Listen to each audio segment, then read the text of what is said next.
Mm-hmm. Mm-hmm. Meow and shit. What's up, ladies and gentlemen, everything else in between, outside, all around, and, yeah. Gender is a manifold concept. Anyway, hey, welcome to Kooks, Cranks, and Iconoclasts, the podcast. I'm your host, Mike Luck, and today's episode, a little something more lighthearted, because I guarantee you, the next few topics after this episode are going to get pretty dark and paranoia-inducing. That's a good, accurate description, moniker for what's coming around the corner.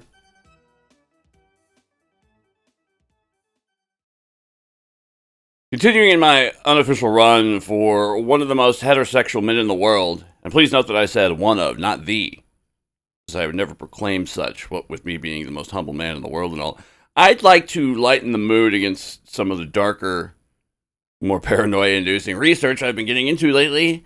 Oh, you'll see. By presenting this episode all about kitties. That's right, cats. An episode that's roughly titled Supernatural Cats and Feline High Strangeness. Is it any coincidence that both memes, viral units of information, and Toxoplasmosis gondii, I think that's how you say it, have been suspected of insidiously exerting mind control abilities while also maintaining strong conceptual ties to cats, if not biological ties? Well, let's find out!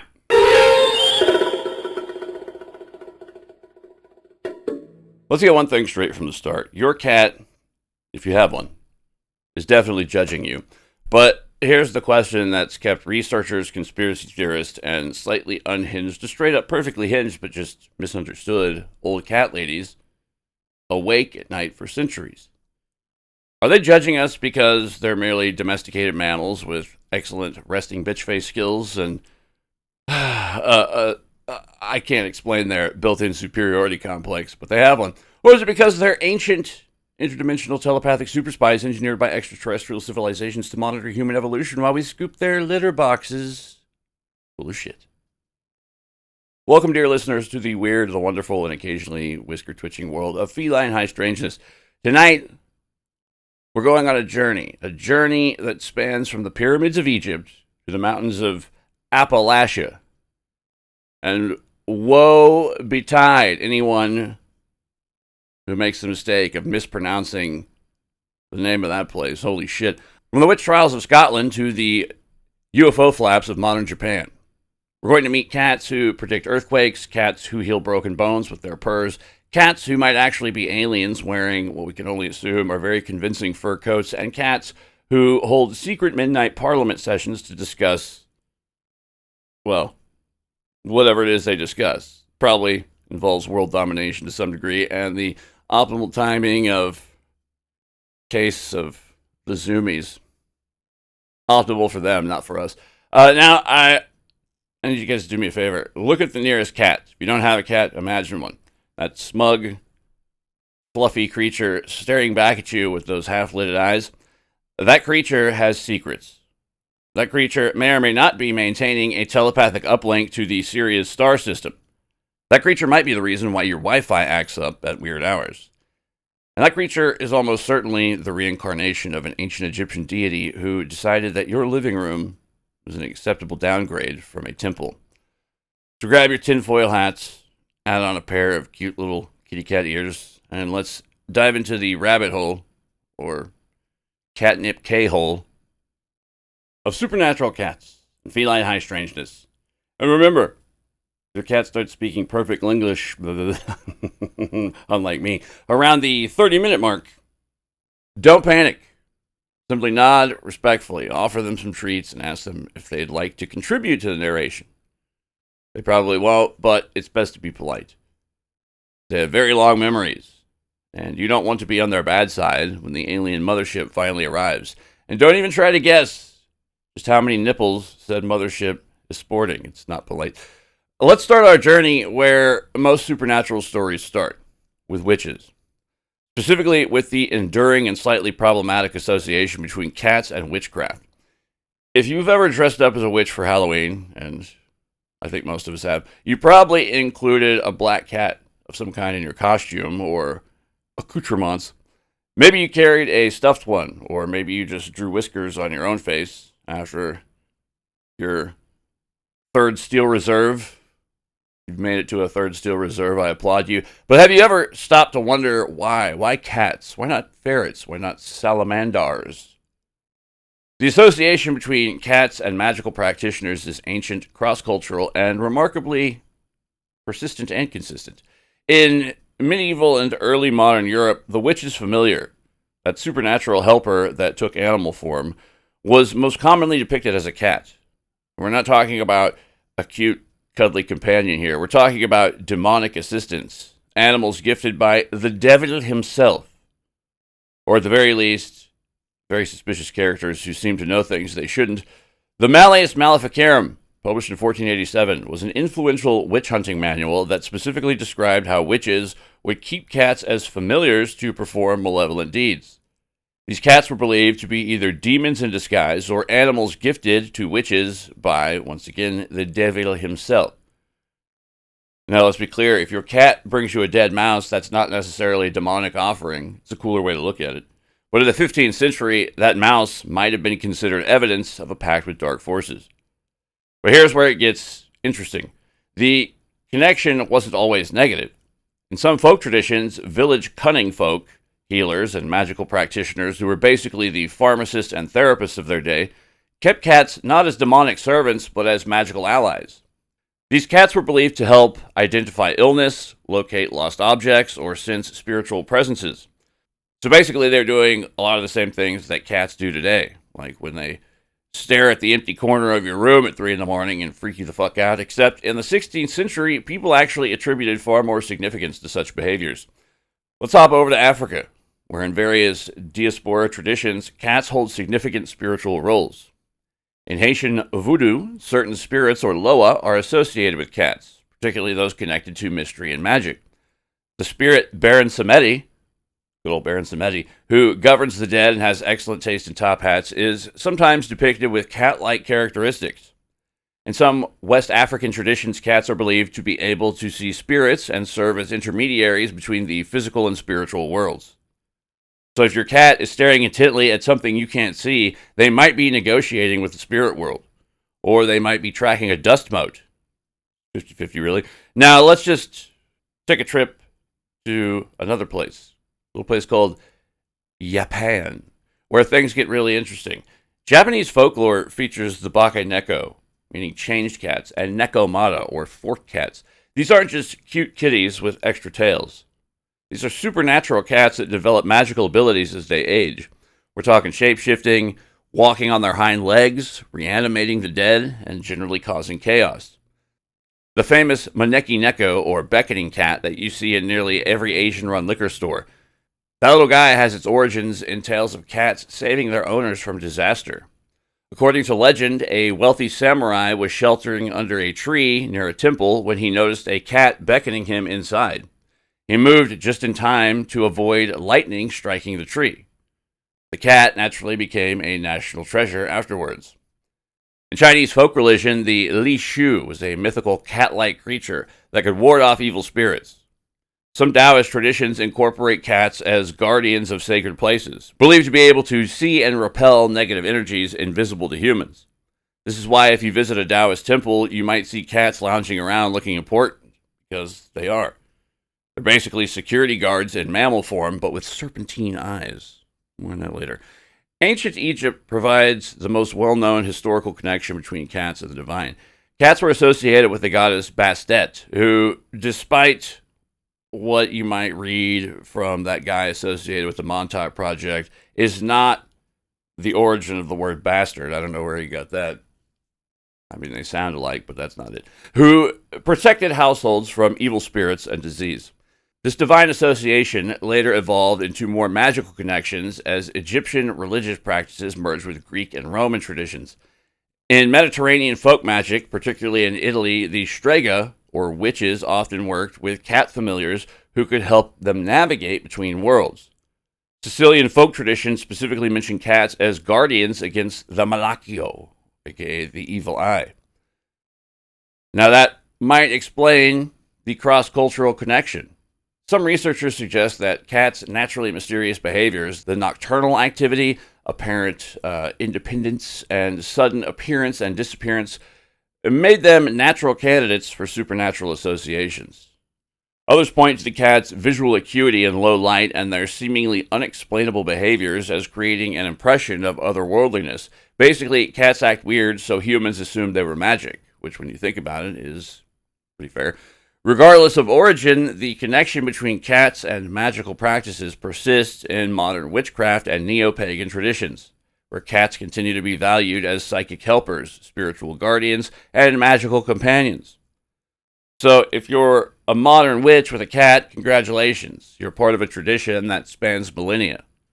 Don't tell your cat that. They're already highfalutin enough as it is. Now, let's move from the historical to the potentially scientific, or at least the scientifically puzzling. Let's talk about psychic cats. That's right, psychic cats. Cats who might be able to read minds, predict disasters, and communicate telepathically. And we're not just talking about the time you stared at your cat right before you opened the treat drawer. That's classical conditioning. We're talking about the really weird stuff. One of the most frequent reported psychic abilities in cats is apparent telepathy. The classic case of Josie the cat, documented by parapsychologist Dr. J.B. Rhine in the 1960s, demonstrated what appeared to be telepathic communication. In controlled experiments, Josie consistently identified which of 3 boxes contained food, even when all visual and olfactory cues were eliminated. Now, skeptics argue that subtle sensory cues might explain this, but how do you explain the case of Pudding? Pudding, a cat who seemed to anticipate her owner's epileptic seizures minutes before they occurred. Researchers at Queen's University Belfast studied Pudding's behavior and concluded that the cat was detecting subtle psychological changes rather than demonstrating psychic ability. But here's the thing. How was the cat detecting these changes? Was it scent? Was it some kind of electromagnetic field? Was it just good timing? The fact that cats can detect seizures before they happen has led to the use of seizure alert cats in some medical contexts, even if we don't fully understand how they do it. Maybe they don't even fully understand how they do it. Perhaps the most compelling evidence for feline psychic abilities comes from numerous accounts of cats apparently predicting disasters. Before the 2004 Indian Ocean tsunami, residents in affected areas reported unusual behaviors in cats and other animals, with many fleeing to higher ground hours before the waves struck. Similar accounts emerged before earthquakes in California, Japan, and Italy. Now, scientists suggest that cats might be detecting what are called P waves, or other precursors to earthquakes that human senses can't perceive. But that doesn't explain the cats who seem to predict deaths. The most famous case might be Oscar, the cat who lived at a Rhode Island nursing home and appeared to predict patients' deaths with remarkable accuracy. Oscar would curl up with patients who were within hours of dying, a behavior documented in a 2007 article in the New England Journal of Medicine. While medical professionals suggest Oscar might be detecting subtle biochemical changes, specifically ketones produced by dying cells, the consistency of his predictions remains remarkable. Oscar was so accurate that the staff would call family members when he chose a patient to curl up with. That's one hell of a way to find out that your grandma is terminal. The cat tells you. Of course, there's also the much darker possibility posited by one nursing home resident who simply stated, quote, "That cat is the goddamn angel of death," unquote. Had a couple cats like that. Then there's the phenomena of remote detection and navigation. Documented cases exist of cats apparently finding their way home over incredible distances, suggesting some form of remote sensing or navigational ability beyond known sensory capabilities. The case of Howie, a Persian cat who traveled over 1,000 miles to return to his home after his family moved, is just one of many such accounts. Howie do that? That was fucking terrible even for me. Did he have a map? Did he ask for directions? Did he hitchhike? You may never know, but the Cat Alert Project in Japan is currently monitoring cats in seismically active areas to determine whether they might serve as early warning systems for earthquakes. Mainstream science remains skeptical of these psychic claims, suggesting that cats' superior sensory capabilities might explain seemingly supernatural abilities. Cats have significantly more sensitive hearing than humans, can detect ultrasonic frequencies, and possess a vomeronasal organ that allows them to detect chemicals imperceptible to humans. Their vision in low light is far superior to ours, and their whiskers can detect minute air currents. But some researchers, including Rupert Sheldrake, have suggested that these conventional explanations don't account for all documented cases. Sheldrake's research on morphic resonance proposes that animals might be connected through invisible fields that could explain apparent telepathic communication. Whether these abilities represent genuine psychic phenomena or simply demonstrate the extraordinary sensory capabilities of cats remains controversial.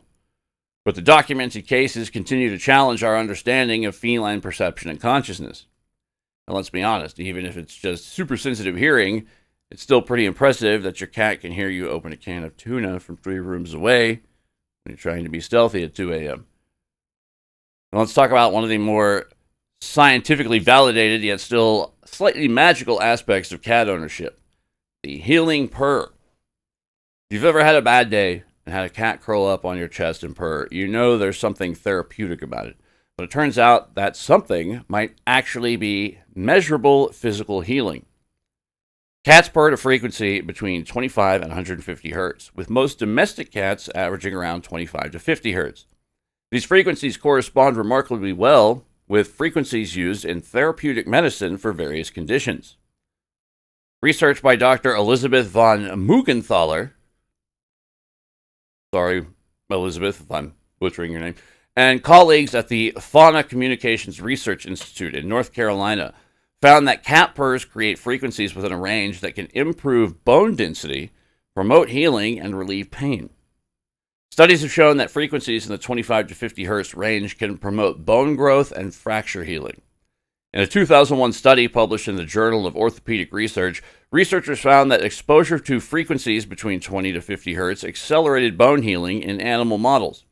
This suggests that a cat's purr might literally help heal broken bones, a remarkable claim supported by anecdotal evidence from veterinarians who note faster healing in cats compared to other animals. It also explains why cats purr when they're injured or stressed. They might literally be self-medicating. The same frequencies that promote bone healing also appear to have analgesic effects. Research published in the journal Clinical Orthopedics and Related Research demonstrated that low-frequency vibrations can reduce pain and swelling. This might explain why many people report relief from headaches and other pain when holding a purring cat. It's like having a furry heating pad that also happens to love you, additionally. The rhythmic nature of a cat's purr creates vibrations that may have therapeutic effects on human respiratory and cardiovascular systems. Studies have also shown that cat ownership is associated with reduced risk of heart attack and stroke. Thank fuck for that. That's my own. While some of these benefits come from the stress-reducing effects of pet ownership, the physical vibrations of purring may play a direct role in improving cardiovascular health. When your doctor tells you to reduce stress, you can legitimately say, "Don't worry, I have a cat." And your doctor will probably say something patronizing. Beyond the physical effects, cats provide documented psychological benefits. Research published in the Journal of Psychiatric Research found that cat ownership can reduce symptoms of depression and anxiety. The rhythmic sound of purring has been shown to lower cortisol levels and increase serotonin production, creating a measurable calming effect. So it's basically free therapy, except you have to buy the therapist treats and clean up their shit. Some researchers propose that cats may have evolved their purring specifically for its healing properties. The self-healing theory suggests that cats purr not just to express contentment, but as a biological mechanism to promote healing and maintain bone density during long periods of rest. This would explain why cats purr not only when happy, but also, as mentioned before, injured or stressed. It would also explain why cats sleep so much. They're not necessarily lazy, they're just doing preventative maintenance on their skeletal systems. Wish I could say the same. Numerous documented cases exist of cats apparently accelerating healing in humans. The most famous might be the case of a cat named Leo, who visited patients in a nursing home and appeared to reduce patients' blood pressure and anxiety levels. Another well-documented case involved a cat named Smokey, who lived with a patient suffering from chronic pain and appeared to provide relief through physical contact and purring during particularly painful episodes. The rise of emotional support animals has highlighted cats' therapeutic potential. Mental health professionals increasingly prescribe cats for patients with anxiety disorders, PTSD, and depression. The National Institute of Mental Health has funded studies examining how cat ownership affects mental health outcomes, with preliminary results showing significant reductions in anxiety symptoms among cat owners compared to control groups. Research has identified biochemical mechanisms behind cats' healing effects. Interaction with cats triggers the release of oxytocin, the bonding hormone, in humans, which reduces stress and promotes healing. Studies have also shown that cat owners have higher levels of serotonin and dopamine, neurotransmitters associated with mood regulation and feelings of well-being. So when you're petting your cat and feeling happy, that's not just emotional, that's chemical. Your brain is literally being flooded with happy drugs because of your cat. It's literally the least they could do in return for how much we do for them. They're lucky they're so cute, which may also be an evolutionary advantage that keeps babies alive, but that's a whole other topic. Some hospitals and rehabilitation centers are incorporating therapy cats into their treatment programs. The Mayo Clinic has pioneered programs using cats to help patients recover from surgery and manage chronic pain.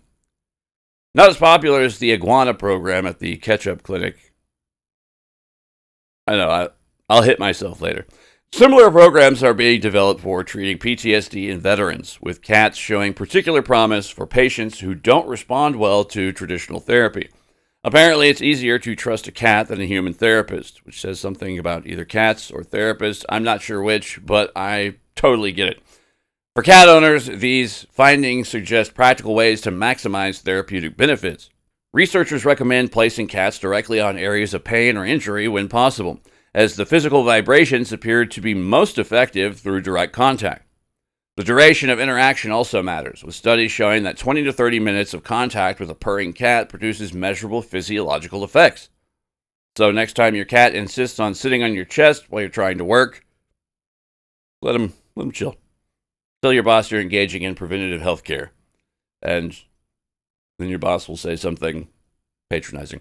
Now we come to the part of our program where we put on our tinfoil cat hats and dive into the deep end of the pool. We're talking about the theory that domestic cats are not just the product of natural terrestrial evolution, but are rather genetic biodrones or companion animals engineered by quote-unquote ancient aliens or elder gods. Oh yeah. While mainline biology tracks the domestic cat, or Felix domesticus, back to the African wildcat, or Felis libica, alternative researchers, ufologists, and esoteric writers point to massive laundry lists of biological, behavioral, and historical anomalies to suggest cats were dropped into human history fully formed. And honestly, some of their arguments are weirdly compelling, or at least weird. Let's start with the biological proof, quote-unquote.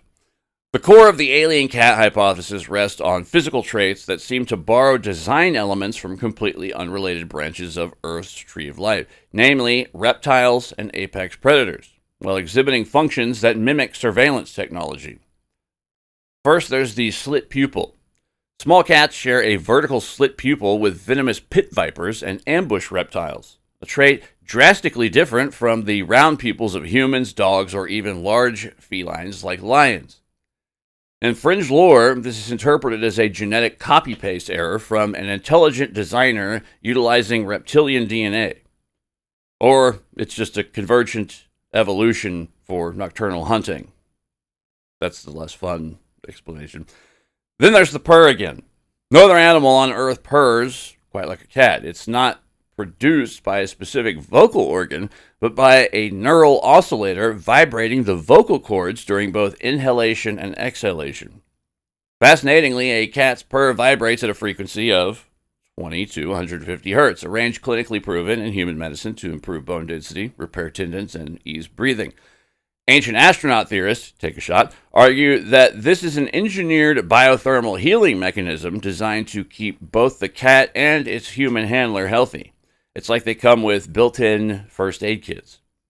Then there's the superior sensorial surveillance package.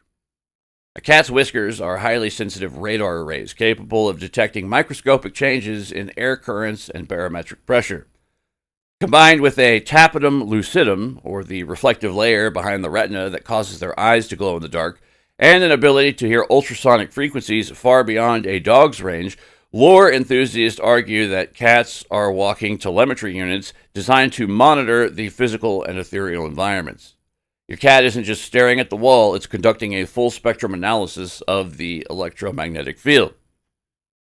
And before anyone jumps in, I'm not trying to, I have no dog in the cat and dog fight.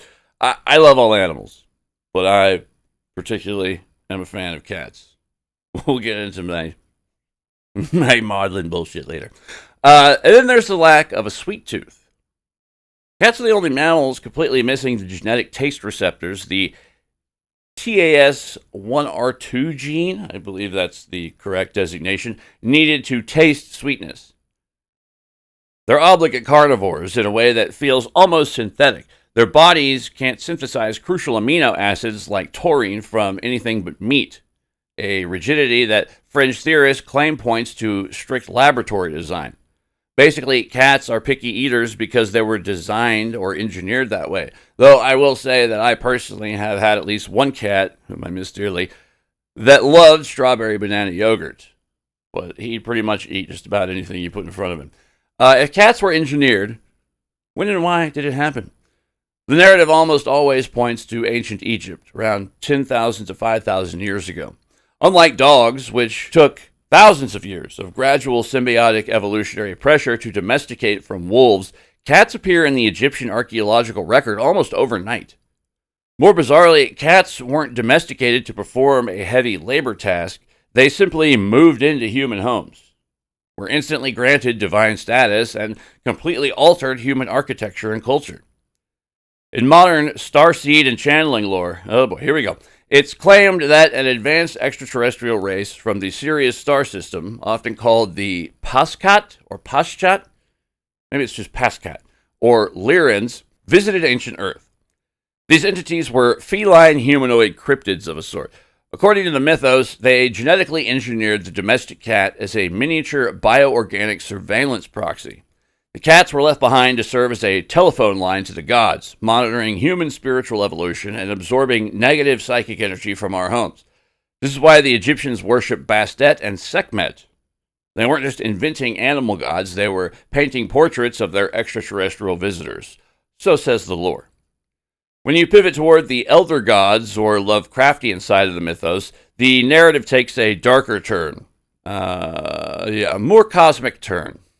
In H.P. Lovecraft's The Cats of Ulthar and The Dream Quest of Unknown Kadath, cats are depicted as ancient occult beings that possess their own unified hive mind and language. They're able to step between dimensions, walk on the dark side of the moon, and fight off cosmic horrors that humans can't perceive. I will, however, refrain from getting too deep into the specifics of Lovecraft's own cat, as it perfectly illustrates what a shitty person he could be and was. In this framework, cats were engineered by ancient terrestrial deities or pre-human civilizations as protectors of the veil. Their role is to stare blankly into corners, a behavior cat owners apparently call greebles. It's a new one to me, I never heard of that. But not because they're dumb, but because they're actively observing and repelling interdimensional rifts or astral parasites passing through the room.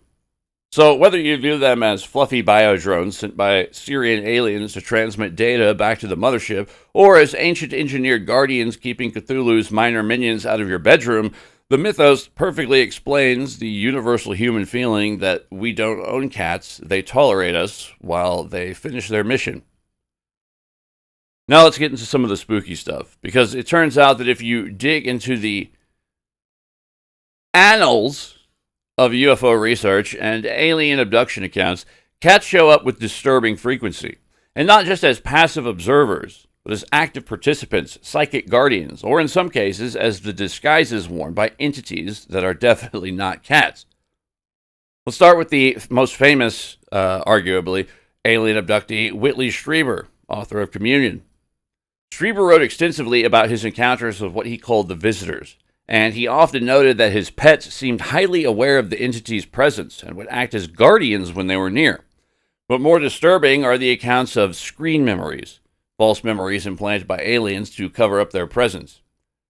In UFO research, particularly the work of veteran abduction researcher Bud Hopkins, abductees frequently report seeing, quote, large-eyed cats, unquote, owls, or deer right before and after an encounter. According to researchers, aliens use telepathic mind control to project a screen memory into the witness's mind. The victim sees a stray cat staring at them through the window or sitting on their bed. In reality, the brain is trying to make sense of the giant, unblinking eyes of an extraterrestrial entity. Under hypnosis, these cats often morph back into gray aliens. The late paranormal author Brad Steiger documented several accounts of what he called star people. In his writings, he interviewed individuals who claimed to have made contact with highly evolved extraterrestrials. Several of his interviewees claimed that certain domestic cats aren't actually Earth animals, but rather organic monitoring devices or genetically engineered extraterrestrial observers. The theory posits that aliens cloned or synthesized cats to place them inside human homes, allowing them to spy on human behavior, culture, and emotional development up close without raising suspicion. Then there's the phenomenon of alien big cats or phantom cats. Personally, I find this topic a little boring, but I would be remiss in my duties as a whatever it is I am to not at least mention it. In cryptozoology and UFO circles, there are reports of massive panther-like felines sighted in places they shouldn't exist, like the English countryside or suburban Australia. Researchers like John Keel noted a high statistical crossover between UFO sightings and phantom cat sightings in the same area. Paranormal theorists suggest these large cats aren't flesh and blood animals that escaped a zoo. Instead, they're thought to be holographic projections, shape-shifting entities, or biological drones used by extraterrestrials to scout Earth's terrain. They vanish into thin air when cornered, leaving no footprints or biological trace. That's the only way to make the topic of alien big cats interesting or cool to me. The weirdest aspects possible. Within the modern starseed subculture, there are claims regarding Lyran feline aliens. Some channelers claim that highly advanced bipedal cat aliens can temporarily project their consciousness into Earth's domestic cats. According to this belief, a standard house cat might occasionally act as a vessel for an extraterrestrial soul, or a walk-in, to directly manipulate energy in a haunted house or protect a chosen human from negative cloaked entities. One of the most famous documented cases of a specific individual claiming lifelong psychic communication with alien cats is Murray Hope, an English occultist and author. In her books, that's right, her, a lady named Murray, The Lion People, that's the name of her book, Hope detailed her extensive telepathic communication with an extraterrestrial race called the Paschats. Paschats. I'm probably mispronouncing that, but Paschats, that's what I'm going with. She described them as highly evolved, bipedal, human-like feline beings originating from the Sirius star system. According to Hope, these entities are a peaceful ancient race that deeply influenced Egyptian culture thousands of years ago after their spacecraft malfunctioned and briefly stranded them on Earth. I love that aliens are so advanced, but they're always crashing or their ships are malfunctioning. They're just like us, if they're real. She claimed that she maintained a steady telepathic link with them and that domestic cats, Earth cats, actually spend their long hours of sleep time traveling, communicating back with this homeworld. I don't find that far-fetched, as there are many theorists, both ancient and modern, who theorize that dreaming is actually interdimensional travel. And I could, many worlds theory, there's something to it. It's got a little cachet. I wouldn't say cachet out the yin-yang, but it's got cachet. UFO contactee Ray Kosulandich has publicly documented his encounters with various extraterrestrial races, including specific descriptions of benevolent giant cat aliens. Kosulandich claimed to interact with fifth-dimensional feline entities that stand between 9 to 12 feet tall. That's a big cat. They range in color from brown to blue. He claims that these beings are deeply gentle and communicate with him purely via high-level telepathy. He frequently draws a direct connection between his personal affection for house cats on Earth and his comfort when interacting with these massive cosmic felines. Then there's the truly disturbing case of the shape-shifting cat encounters. In high strangeness lore, there are accounts where witnesses who reported seeing UFOs subsequently experienced terrifying home visitations by entities that looked like humans from the neck down, but whose faces would suddenly glitch or morph into distorted, hairless feline faces when viewed out of the peripherals. Following the UFO sightings, these individuals reported that stray cats would amass outside their homes, staring blankly at the windows for hours. Inside the house, objects would move, and the witnesses would hear the distinct sound of a cat purring loudly directly in their ears while they were completely alone. In 1968, a French physician known as Dr. X, largely covered in the works of Jacques Vallée, witnessed two glowing disc-shaped UFOs fuse into one. A beam of light struck him, miraculously healing a serious leg injury he had sustained days prior. Following this encounter, Dr. X's life descended into surreal chaos. He and his family were plagued by levitating objects, telepathic messages, and spontaneous bruises. The most terrifying element was a bizarre, otherworldly cat that began appearing inside their locked house. The cat didn't walk like a normal animal. It moved with an uncanny mechanical fluidity. Dr. X reported watching the creature literally dissolve into a shadow or reshape itself to squeeze through impossible cracks in the floorboards, acting as a sentient, shape-shifting probe monitoring his family. At Utah's Skinwalker Ranch, that's right, even that place, the epicenter of high strangeness, the Sherman family and later government scientists witnessed numerous UFOs and interdimensional portals opening on the property. Immediately after these sightings, they began encountering massive, strange cats. Now, while Skinwalker Ranch is most famous for its giant wolves, disembodied voices, UAPs, etc., feline entities, specifically anomalous, oversized, or out-of-place predatory cats, show up at several distinct points in the property's timeline. In the lore of the Uinta Basin, these encounters generally fall into two categories: physical cryptids, like the Uinta Basin Bone Crusher, more on that in a moment, and seemingly supernatural or spectral manifestations. When Terry and Gwen Sherman,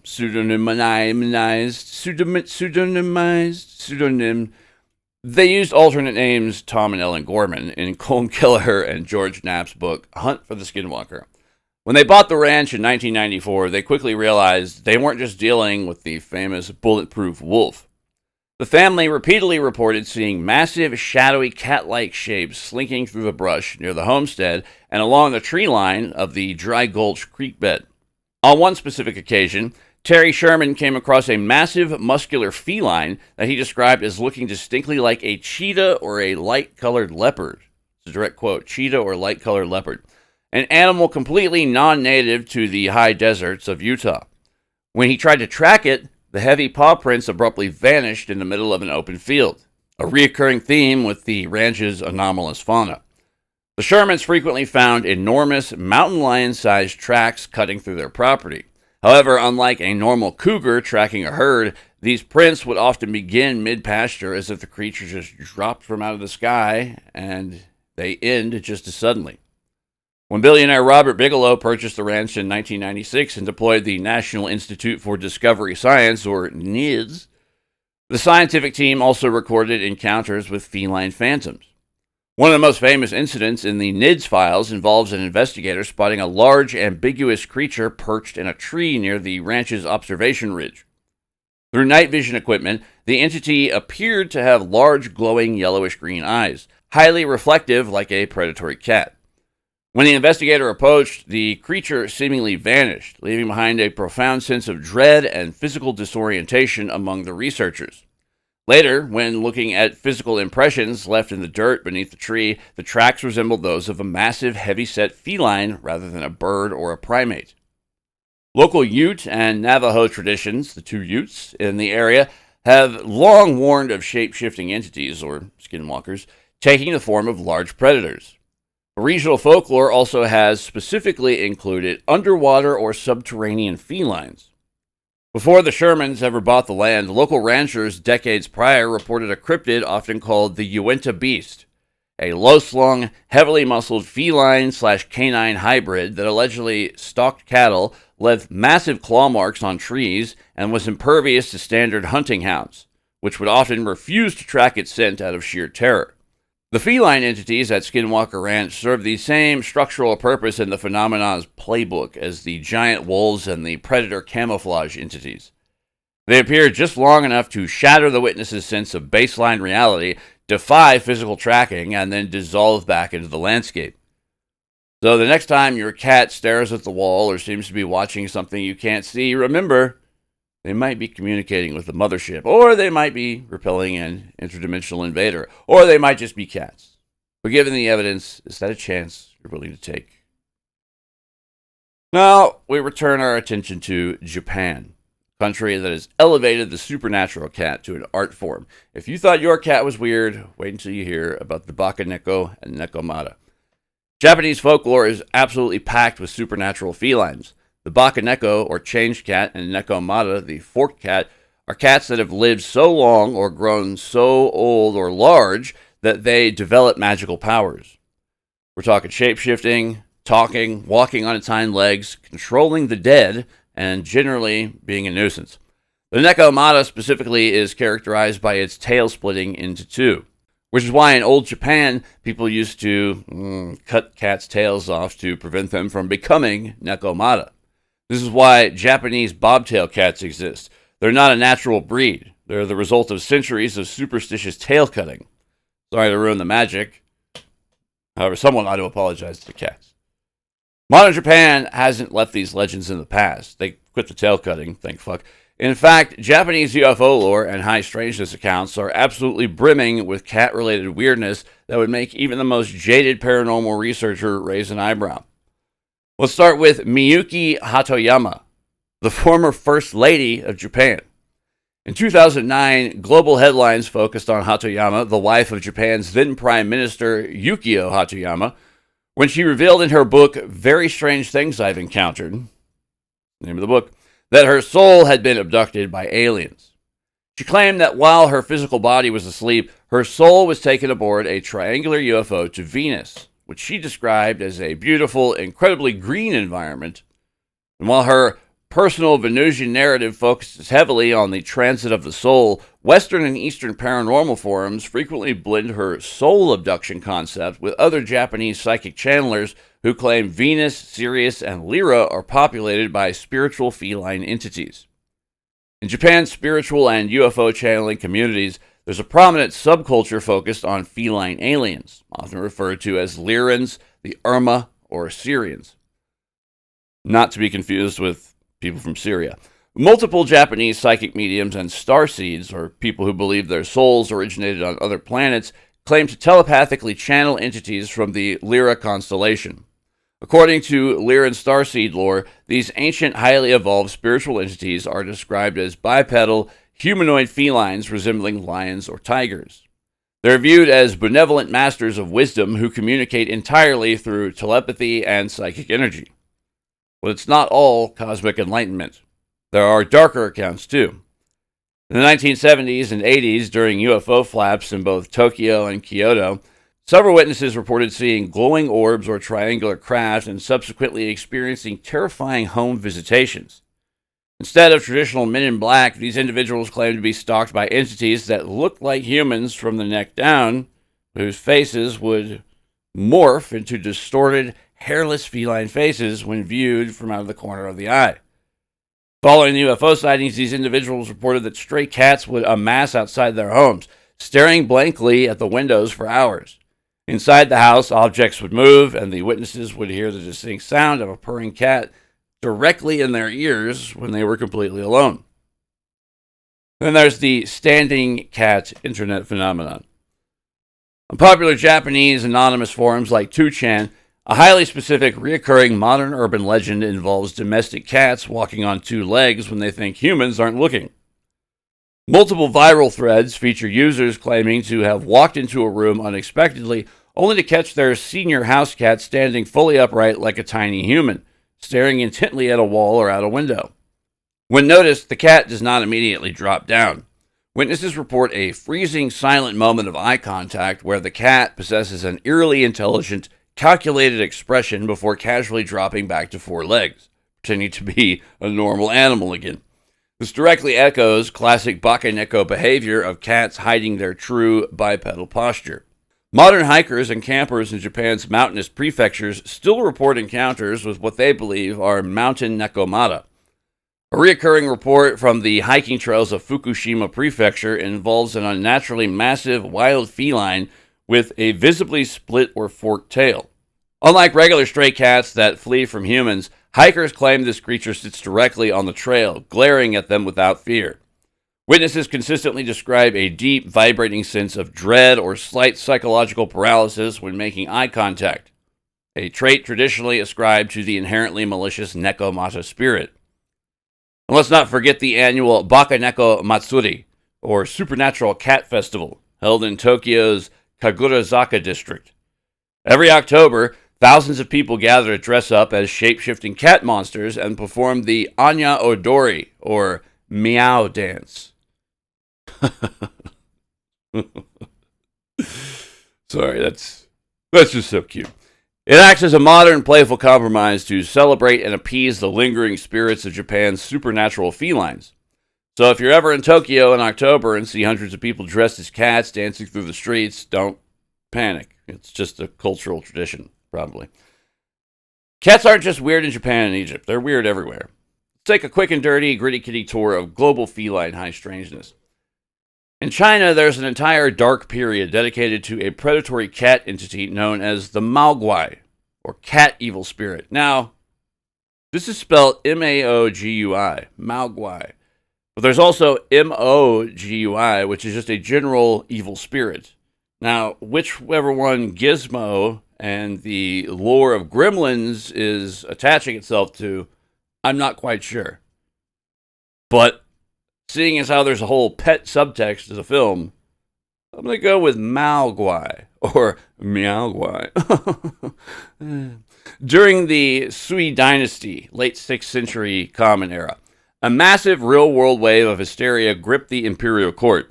An official investigation found that Dugu Tuo, a relative of the emperor, was utilizing dark sorcery to control a Maogui. The Maogui was described as the invisible ghost of an old cat that could be anchored to a household through rituals. Victims targeted by the entity reported a sudden sequence of high strangeness. They would feel like they were violently pierced by hundreds of needles, slip into a maddening trance, and watch their bodies slowly waste away as if their organs were being consumed from the inside. The panic became so severe that the emperor officially ordered the extermination and exile of any family suspected of harboring or channeling a cat spirit. There's also the Bi, I'm probably butchering that, B-I-E, Bi, also known as a shifting feline from ancient Chinese ghost lore. This was believed to be a spirit that would take the exact physical form of a household cat. According to folklore accounts, the only way a family would realize their pet had been replaced by a Bi was if they crept around the house at night. Witnesses claimed they would catch the creature sitting near the window, quietly whispering to the stray cats outside in a low, raspy, human-like language, exchanging secrets about the wealth and health of the homeowners before reverting back to meowing the moment a light was struck. Bi, Bi. No, if I had to, I was going to try and do an impression of what I thought this might sound like, but this is too much. I'm just not going to inflict that upon you, wonderful, wonderful people. In Russian and Slavic folklore, we find the Kot Bayun, also known as the maddening hypnotic cat. Bayun is described as an unnaturally massive cat possessing an incredibly powerful, deep, resonant purr and a melodic voice. It doesn't attack humans with claws. Initially, instead, it utilizes an aggressive form of auditory telepathy. When a weary traveler nears its territory, the cat begins telling complex, sprawling stories and purring directly into the victim's subconscious mind. The frequency is so intense, it acts as a magical weapon, inducing an immediate, irreversible sleep paralysis. Once the traveler is totally locked inside their own frozen body, the entity drops its illusion and consumes them. So if you're ever hiking in the Russian taiga and a giant cat starts telling you a story, do what you do. I'm sure you'll react naturally. In Northern Europe, specifically Iceland, we have the Jólakatturinn, or the Yule Cat. I learned about this particular bit of folklore from reading Hellboy comics. It's a good primer for anyone interested in folklore yet also wants, comic book entertainment. Anyway, the Yule Cat, rooted in dark Icelandic folklore. This is a phantom cat described as being the size of a house or a massive ox, boasting glowing, unblinking yellow eyes. Modern esoteric interpretations of the myth know that the Yule Cat behaves like a non-physical shadow entity. It stalks remote, snow-blanketed homesteads during the darkest nights of winter, peering through second-story windows where no ledge exists.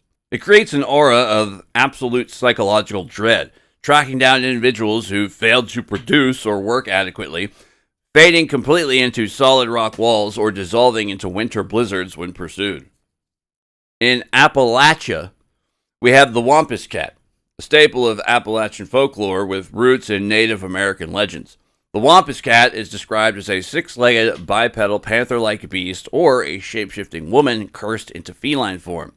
Modern sightings frequently detail an upright, shadow-like cat with glowing yellow eyes that emits unearthly, woman-like screams. Basically just one of the many reasons you don't go hiking at night in Appalachia. Then there's the Wicomico Catman of Maryland. Catman. In the autumn of 1980, multiple witnesses in Wicomico County reported a terrifying half-man, half-cat monstrosity. Described as an agile, upright humanoid with feline facial features, long claws, and patchy fur, the entity was blamed for slaughtering local livestock. Theories among locals ranged from an escaped military experiment to a mystical curse. Catman. Catman. And let's not forget the Michigan human-faced cat. In the late 1970s, north of Flint, Michigan, a couple driving on Halloween night slammed on their brakes for a lanky, loping feline crossing the road. When the animal turned around, it reportedly possessed a fully formed human face. Bizarrely, the couple claimed to encounter the exact same entity on the same stretch of road on Halloween the following year. However, this could all quite unfortunately merely be attributed to something in the water. Sorry, that was below the belt. Sorry, Flint, Michigan. Now we come to the final piece of our puzzle. The idea that cats aren't just individual weirdos, but part of a coordinated telepathic network of feline intelligence that operates right under our noses.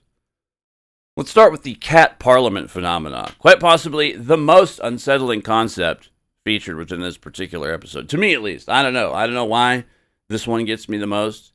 The human-faced cat is pretty bad, but the cat parliament, I don't know why this gets to me so much. But anyways, in paranormal and Fortean circles, there's a recurring real-world observation where witnesses recount walking out into a clearing, a deserted alleyway, or an empty park late at night and stumbling upon anywhere from 10 to 40 local stray and domestic cats sitting in a perfect wide circle. The cats aren't fighting, mating, or playing. They sit completely motionless, facing inward, staring at one another in absolute dead silence. Experiencers who've broken up these meetings report that the cats don't scatter in fear like normal animals. Instead, they all slowly turn their heads to glare at the human intruder with an unsettling, synchronized intelligence. Now, I know this exact look from a cat, as I previously owned no less than 2 cats who would eventually learn to piss in the toilet. I'm being totally 100% honest here. This is, of course, a feat that beggars belief and requires one to hang about in order to fully take in and comprehend what they're witnessing. This is when I've seen this exact indignant glare from a cat on multiple occasions. Paranormal researchers suggest these silent gatherings are a form of non-vocal telepathic communion where cats gather to exchange localized data dumps or coordinate territorial movements without making a sound. Then there's the European witch trials connection. During the peak of the witch trials in the 16th and 17th centuries, church inquisitors were deeply paranoid about cats acting as a hidden subterranean communication network for dark forces. It was widely believed that witches didn't just talk to their individual cat familiars, but that the cats themselves possessed a secret backwards dialect used to relay messages between different covens across vast distances. In several documented Scottish witch trials, accused individuals confessed under torture that they would gather cats, whisper curses into their ears, and cast them into the sea. They believed the cats would swim or telepathically travel to other feline networks to coordinate massive supernatural storms to sink the ships of the famously homosexual Bible rewriting King James VI. But perhaps the most delightful story in this entire catalog is the centuries-old legend of the King of Cats. In British and Irish folklore, a traveler is walking down a lonely road at night when he witnesses a bizarre funeral procession of cats carrying a tiny coffin. One of the cats looks at the man and speaks in perfect English, telling him to, quote, "Tell Tom Tildrum that Tim Oldrum is dead," unquote. The confused man returns home and tells his wife what he saw, mentioning the bizarre names. Suddenly, their seemingly ordinary lazy house cat, who'd been sleeping by the fire, sits upright, bolts awake, and shouts in a human voice, "What? Old Tim is dead? Then I am the king of the cats!" The cat then shoots up the chimney, never to be seen again. The tale was a cultural warning that house cats are secretly highly intelligent, multilingual entities hiding their true identities. Then there's the Doomsday Cat Cult. Yes, this is a real thing, unfortunately.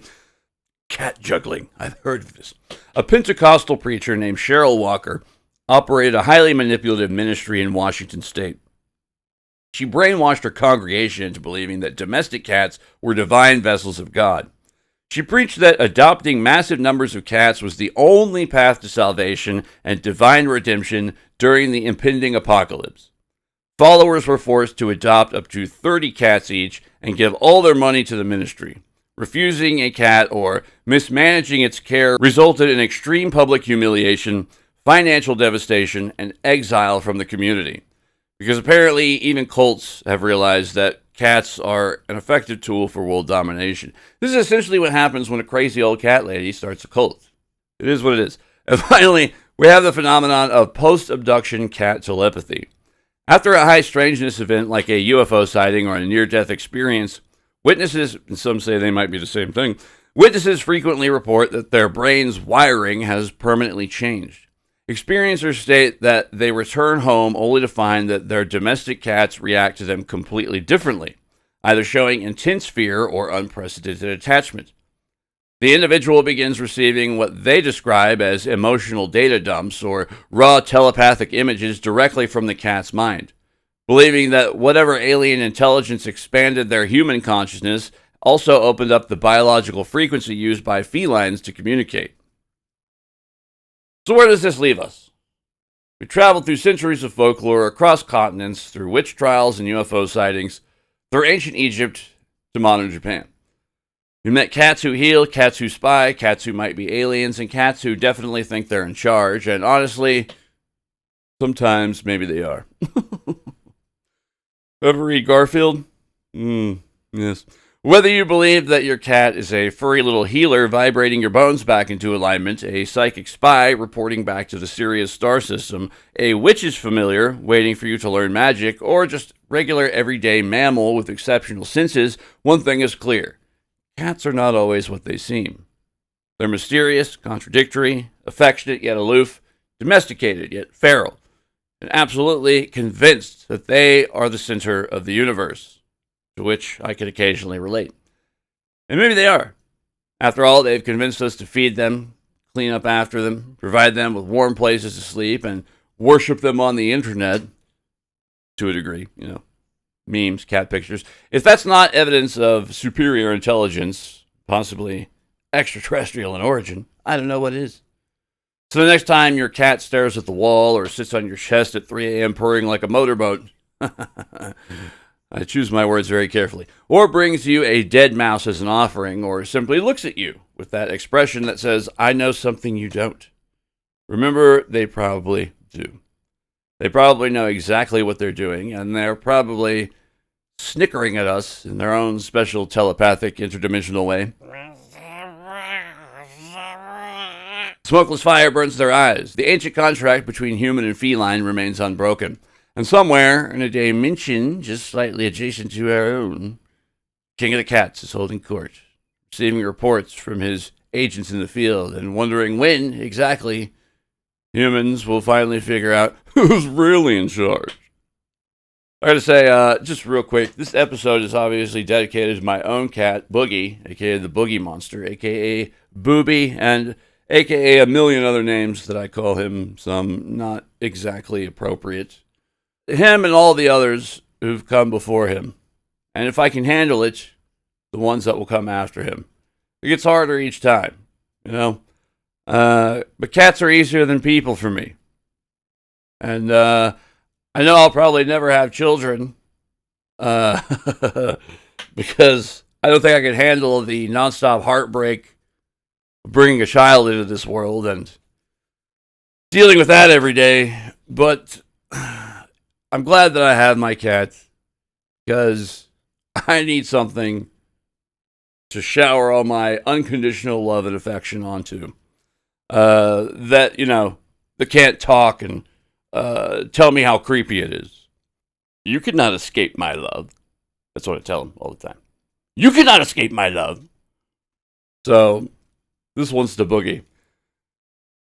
Maybe, excuse me, I need to go walk my cat. Not because he wants to, though. I'm going out for a goddamn smoke. He's coming with me. That's how that works. This has been Kooks, Ranks, and Iconoclast, the podcast. I'm your host, Mike Luck. I don't know if I mentioned that at the beginning. Maybe I did, maybe I didn't. But, yeah. This is, like I said, something a little lighthearted extra episode because what's coming around the corner? This is something that it's another one of those topics I just stumbled across and then got way deep into for a solid amount of time, and I'm still kind of, to be honest, yeah, it's opened up vistas. Let's say that. And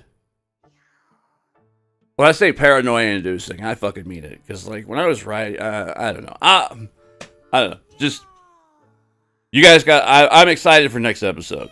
I'm trying not to give a bunch of it away, but, holy shit, just make sure you're here for it. That's all I can say. I appreciate you guys listening to me rail on about my cat. I'm sure it's just like, you know, someone telling you about their dreams or looking at photos you're not in. So, thanks, guys. I appreciate it. Thank you for all your comments, your likes, your clicks, and thank you for all the subs. Keep them coming. You guys are the fucking best. I love you. Love yourselves. Love each other. Take care of each other, because we are all we fucking got. This has been Kooks, Ranks, and Iconoclast, the podcast. I'm your host, Mike Luck, and I will see you on the next one. Ooh boy. Peace.